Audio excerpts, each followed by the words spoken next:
You're listening to Florida Matters. I'm Matthew Petty. The presidential election is just days away, and in this contentious campaign, a lot of people are worried about election integrity. That includes fears of voter fraud stoked by misinformation to concerns about outside interference influencing election results. In about 15 minutes, you're going to hear from an election supervisor about how you can be sure your vote will be counted and what's been done to prevent cyberattacks. But first, there's another leading topic for voters this year, the economy. A poll from the Pew Research Center published in September revealed 8 in 10 registered voters said the economy will be very important to their vote in the presidential election. People who responded to an unscientific WSF survey said they have concerns about property and auto insurance, income inequality, the cost of housing, inflation, and the national debt are also among the other economic issues that you say you're worried about. And basic needs, like the cost of food, are important for voters of all ages. Here's Dolly Andino, who spoke to WSF at a senior centre in Waimauma. Sometimes I'm not even able to pay certain bills because, I have to pay the rent. I still owe money on the car, my insurance, my phone, and everything just keeps going up, but the income doesn't budge. And then there's Jackie Kurchinski, a University of South Florida student who just turned 18. It will be her first time voting. Well, rent is insanely expensive. It's like my entire paycheck to cover my month of rent, so I can't afford food. So I get most of my food from the school pantry. Well, Jackie and Dolly shared their concerns about the economy with WSF reporter Steve Newborn. Steve, some of the people you talked to went into detail about how they're getting by. So how are they managing to cope with the high costs of groceries, rent, and paying other bills? So it depends who you talk to. Like Dolly, who I talked to at the Waimauma Senior Center, she is getting by renting a room in her best friend's house in Ruskin. She can't afford a place of her own anymore. She's on her late husband's pension and on Social Security. And all these people that I talked to got by at the senior center, got by going to places like this for a free lunch. Mm-hmm. Every day you get a free lunch. You get a couple of breakfast boxes a week to take home too. And a lot of the people I talked to there said without this kind of help from the government, they would be hungry. Another thing that I had noted in your reporting there, Steve, Jackie was saying like her plan for after she graduates was to live in her car, which is kind of frightening. Yeah, and I asked her, well, how big is your car? And she said, well, not big enough to live in. Mm-hmm. And she laughs. I mean, I'm glad she had a good attitude about it, but people like this are in really dire straits. As you know, the cost of renting has skyrocketed. You can't find a place in the Tampa Bay area for under $1,500 for a studio apartment, and it goes up exponentially after that.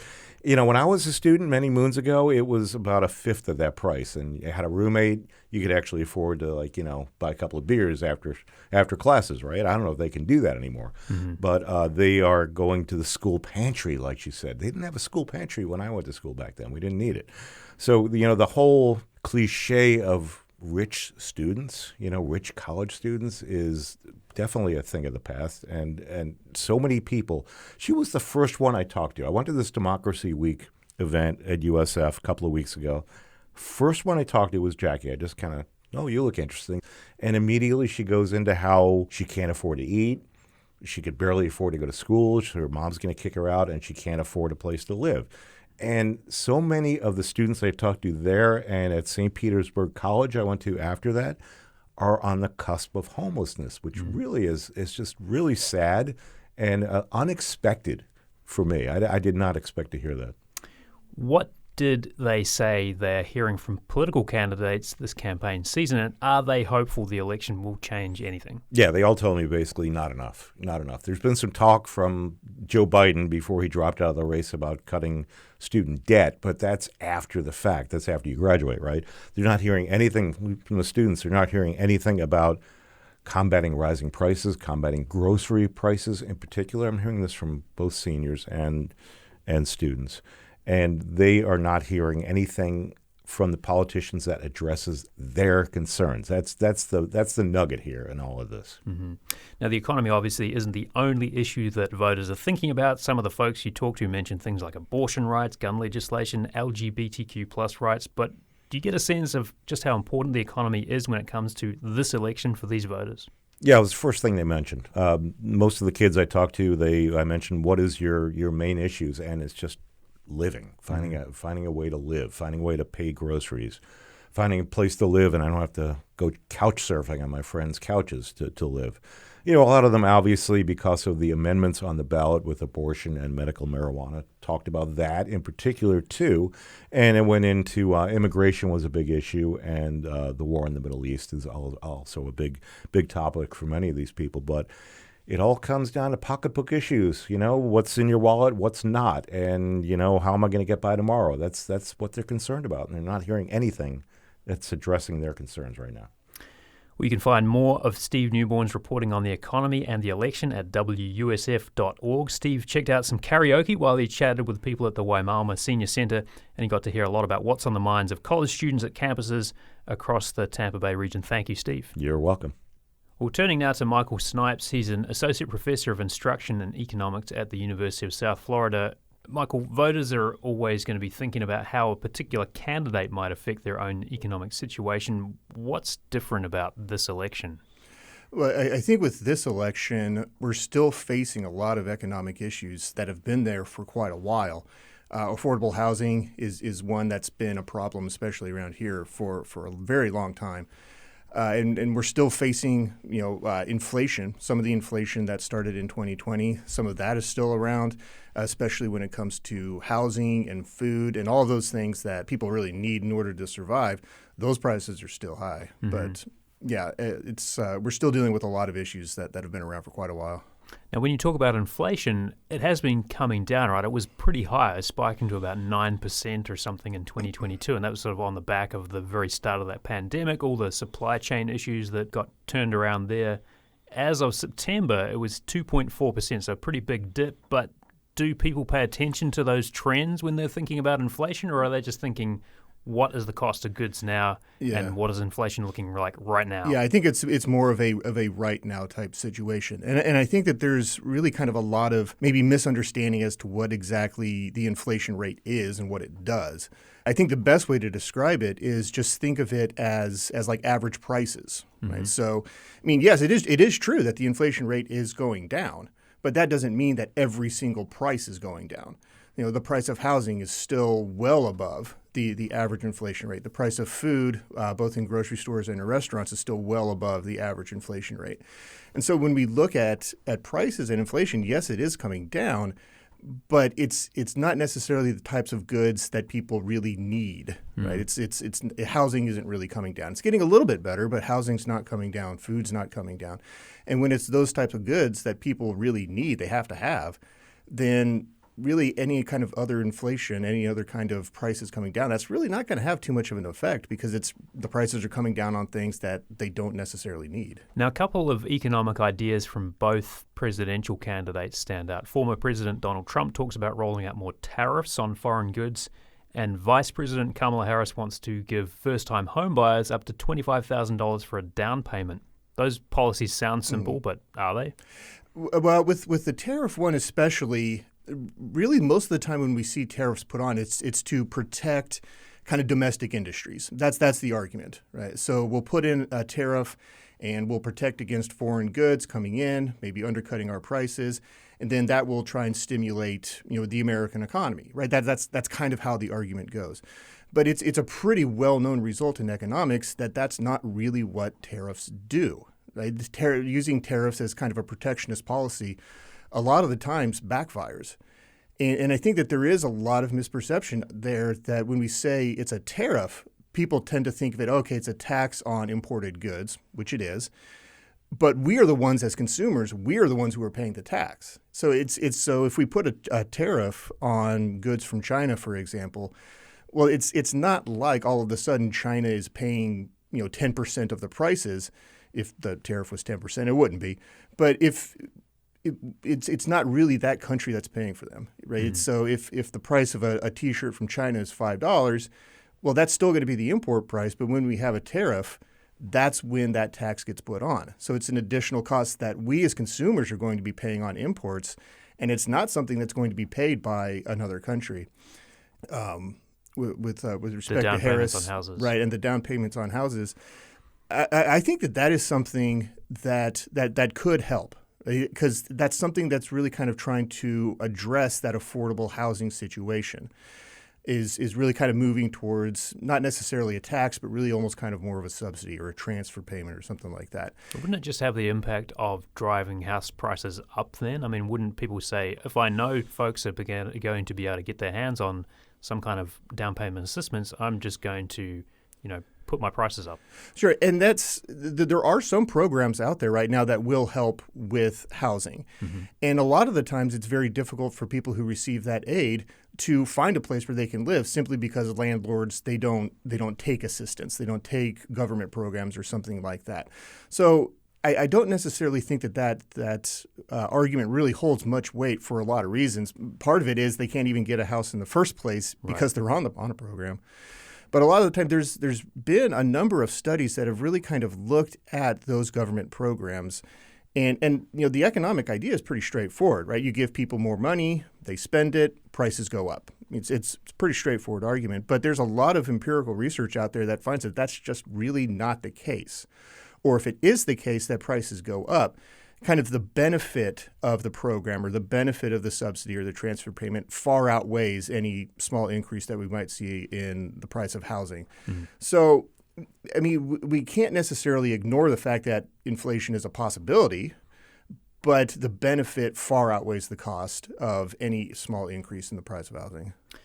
Both presidential candidates also say they want to eliminate tax on tips, but what does this really mean to the money bartenders, servers, and others make, and what impact would that have on the economy in the greater Tampa Bay region? Yeah, well, it could have a huge impact on servers. But at least my understanding of the two proposals is that they're very different. So with Harris's proposal, it's really going to be mostly contained to restaurant and service industries, things like this. But with Trump's proposal, it's going to be a much broader definition as to what exactly constitutes a tip. There's a proposal that we could maybe consider commissions a tip. Mm-hmm. Well, if we consider commissions a tip, that's really just kind of a backdoor way of giving tax cuts to wealthier individuals or investors. And that's not really who really, quite frankly, needs the help. It's lower income individuals. It's the people who are working two jobs, maybe working as a server in a minimum wage job. Mm-hmm. And so, I mean, yes, they would cut taxes on tips, but really kind of what constitutes a tip, that's going to be something that could be very different. And in terms of the economy, I mean, I don't really think that it would have too much of an impact on the economy overall. It's really more of a micro-focused proposal. It's about helping individuals as opposed to trying to stimulate the economy. When we look at economic concerns for voters in the Tampa Bay area, some people who filled out WSF's online survey, this is not a scientific survey, but they said they were worried about home insurance, income inequality, affordable housing, which we've talked about. But when you think about some of those other things, what impact could a presidential candidate have on some of those things? With income inequality, that's definitely something that, at least in my opinion, is going to have to be sorted by the government, because I don't think that a market, a free market, a capitalist market is something that's really going to address inequality. And there's been a lot of theories and a lot of ideas out there that say that inequality really just comes out because of a capitalist system. And so when we look at how we can address inequality, again, I think it's going to have to come from some sort of government provision, government policy. And that could be either federal or state. Could be federal, could be state, could be any number of ways.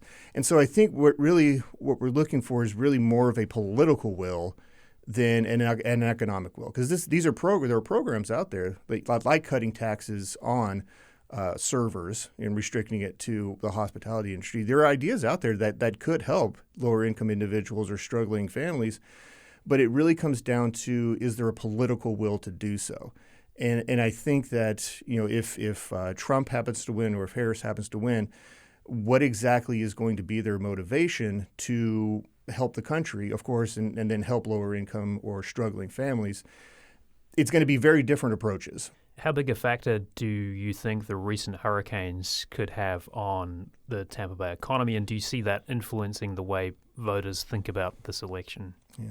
Well, I don't think the hurricanes would necessarily inform how they would vote on an election, but it could definitely have an impact on the economy because, somebody who lives out of state, they've now seen that we had 2 major hurricanes in 3 weeks. Maybe I'm going to start to think twice. And tourism is such a huge part of our economy here in Florida. It's by far the biggest part of our economy. That if we can get enough people to say that I'm going to give a second thought to going to Florida, I don't really want to get hit in these hurricanes, that could be something that could deter people coming in. Mm-hmm. But it does kind of tie into the housing thing that we were talking a little bit earlier too. And one thing that we see time and time again is that when a hurricane comes through and kind of wipes out an area, maybe a week later, maybe even a couple of days later, what you see is some of these big corporate housing conglomerates come in and they'll move in and they'll try and buy distressed properties at a discounted price, right? It was just knocked down by a hurricane. Who's going to want this? They go in and they buy housing at a very reasonable price. And what that does is that takes housing off the market. And that's something that is really a big problem in Florida, but nationwide, is that we have these companies that go out and buy these distressed properties, buy these cheap properties, and they use them to rent. And again, it takes housing off the market, drives prices up. And if they can't find somebody to rent it, then that's really just empty housing. That's a huge mismatch. When we've got millions of unoccupied homes and we've got people struggling to find affordable housing, that's a huge mismatch that the market's not going to correct. Mm-hmm. It's something that's going to have to come from some sort of centralized government. There's an economic component to a lot of issues that voters bring up around election time. Immigration, for example, has an impact on Florida's economy. You can't talk about reproductive rights without talking about access to healthcare and what that costs. Is every election at the end just an economic question? For some people, definitely. For some people, that's going to be their number one thing is, what are you going to do with taxes? What are you going to do to try and stimulate the economy? But I think for most people, really, I think most people are going to be voting more on social issues than economic issues. And certainly, I'm not downplaying the economic issues that we have with inflation, with food prices being high, with housing being high. There are still major problems out there that are economic. But I think what guides a lot of people's voting behavior is not necessarily economically driven. A lot of it's going to be kind of more socially driven, social issues driving it. I find it interesting you say that because there's been a lot of polls around this election, like the Pew Research Center, for example, publishing a poll in September that revealed 8 in 10 registered voters say the economy will be very important to their vote in the presidential election. Right. And yeah, like I said, I didn't mean to discount that. That is a huge issue, and that is going to be the leading issue for a lot of people. But again, it comes down to, at least from an economic policy perspective, a lot of people are going to be saying, what are you going to be doing for me? We've been speaking with Michael Snipes. He's an associate professor of instruction and economics at the University of South Florida. Michael, thanks so much for your time. Thank you for having me. Michael Snipes is an economics instructor at the University of South Florida. Thanks. You're listening to Florida Matters. As Election Day nears, how can you be sure your vote is secure? Up next, you'll hear from a Central Florida election supervisor about protecting election infrastructure from hackers and other threats. You're listening to Florida Matters. I'm Matthew Petty. The presidential election is just days away, and in a very contentious campaign, a lot of people are worried about election integrity. That includes fears of voter fraud, some of that stoked by misinformation, to concerns about outside interference in elections. Well, if you're worried about the election getting hacked, this may be reassuring. Jen Easterly, the nation's top cybersecurity official, says US election infrastructure has never been more secure. And here to talk about how local elections officers in Florida are working to make sure your vote is counted accurately is Wesley Wilcox. Wesley's the election supervisor for Marion County. Wesley, thank you so much for joining us. And for people who may have questions about the security of their ballot, what should they know about how it's counted and how you make sure that ballot is secure? Very good. Thank you, Matthew. One of the things about the state of Florida, every ballot cast in the state of Florida is going to be on a piece of paper. So if the world had an electronic meltdown, we've still got the paper. and we've had paper ballots virtually almost 100% since 2002. None of our systems are connected to the internet. You hear that often, and from me and my colleagues, that they're just not. People talk about some ancillary systems, voter registration, whatever, but the actual tabulation systems themselves are standalone. They're air gapped between any outside interference. So our systems are the most secure that they've ever been. But just from a baseline perspective, the good thing about elections is they're conducted at the local level. And so, say there was a coordinated effort from one organization or another, what might work well in Marion County, Florida, is not going to work well in Pinellas County or Hillsborough County, Florida, because they're totally different systems. And so, by being diverse across our systems, and is actually a strength to the system. What are some of the potential cybersecurity threats then that you have to think about as an elections supervisor, and where would these threats be coming from? Probably most vulnerable are any systems that set forward facing, that someone from the public can get to or have internet access and those type of things. I'll reiterate once again that the tabulation system does not have those vulnerabilities. It's not public facing, meaning it's not connected to the internet. No one can just log into it. To be able to log into that system, you have to physically be in that room where that tabulation system is housed.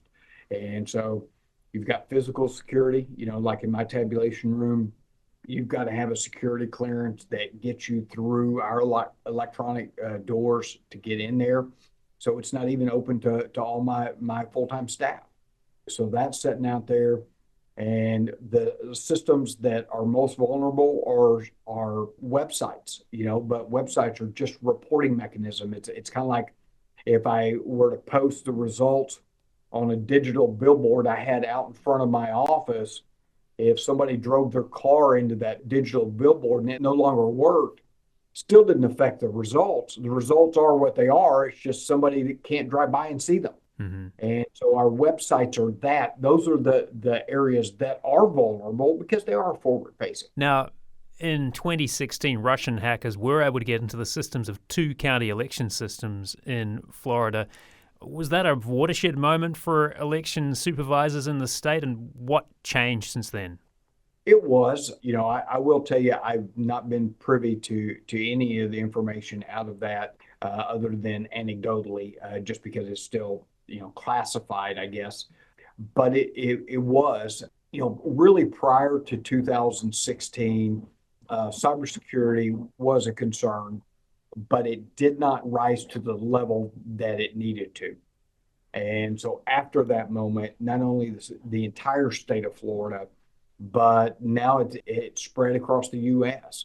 and that cybersecurity went from a somewhat of an afterthought to where it's now at a forethought. If I'd have mentioned the word phishing or any of that back in 2016 to the majority of my colleagues, they had talked about, well, you want to go out in the Gulf and, snapper season, and, but now everybody, that's just general terminology. It's commonplace. So we have raised our level of cybersecurity awareness, education. We've put systems into place for endpoint detection and remediation and reporting, all of those type of items that really were not a thought 8 years ago. Mm-hmm. And, it's a sign of the times. When you think about cybersecurity threats, just kind of in the general sense, I mean, they are constantly evolving, right? And you see reports of ransomware attacks against businesses, schools, hospitals. When you read those headlines, does that kind of send a bit of a chill down your spine thinking, could this be me next? Could this be my office next? Every day, anytime you read one of those, you think, oh my gosh, who's next? Because no one is immune to this, You could be next. And just because you've got everything in place, you go back and you read all the statistics out of how the majority of these occur. It's from internal, somebody clicked on a link. We do continued phishing education, all of those things, social engineering and those type of things. But somebody breaks it down, and we see those. And so it's a constant battle every single day. And I'll tell you, and I probably shouldn't say it, but I've already opened and started going. When it seems to strike is when you're busiest doing what you need to be doing, which is right now. I'm fully focused on conducting the election. And so, the cybersecurity hackers or whatever it is, they know that this is my busy time, that everybody in here is working 10, 12-hour days. And so that may be a good time. But we recognize that somewhat, and therefore we're upping our vigilance, during these times, constantly reminding our internal controls that, hey, be on the lookout, know what you're doing, know that you're expecting something, and those type of things. So we're working it, but you're always vulnerable. I wanted to ask too about physical security for elections officers and staff, because as you point out, this is your busy season. This is when all the attention is on those elections workers and the officers. How big a deal is that physical security in 2024?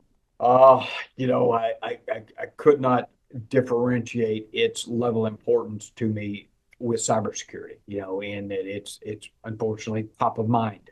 You go back just 8 years ago and you walk in the front door, shake the hand of the person across the counter from you. Times have changed. There's a lot of offices now have bulletproof glass. You can't physically get in touch with anybody that works in the offices anymore. Voting sites, early voting sites, the security that we have at them, it's prohibited to have a security guard of that nature inside of one of those for some good reasons that historically, so it is a challenge. But I know we've worked well with our law enforcement partners across the state to be on the ready, know where our polling places are, know where our early voting sites are, be able to respond to any incident, quickly.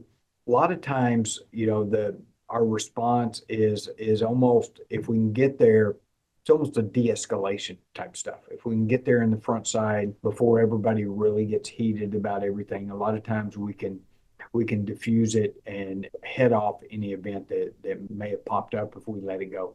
Well, Wesley Wilcox, Election Supervisor for Marion County, thank you so much for your insights. Really appreciate it. Appreciate it. Thank you very much for having me today, Matthew. Well, that's Florida Matters for this week. Subscribe wherever you get your podcasts and watch on YouTube. Florida Matters executive producer is Grayson Doctor. Engineering support from Dave Anderson, Gio Garvin, and Jackson Harp. I'm Matthew Petty. Thank you for listening.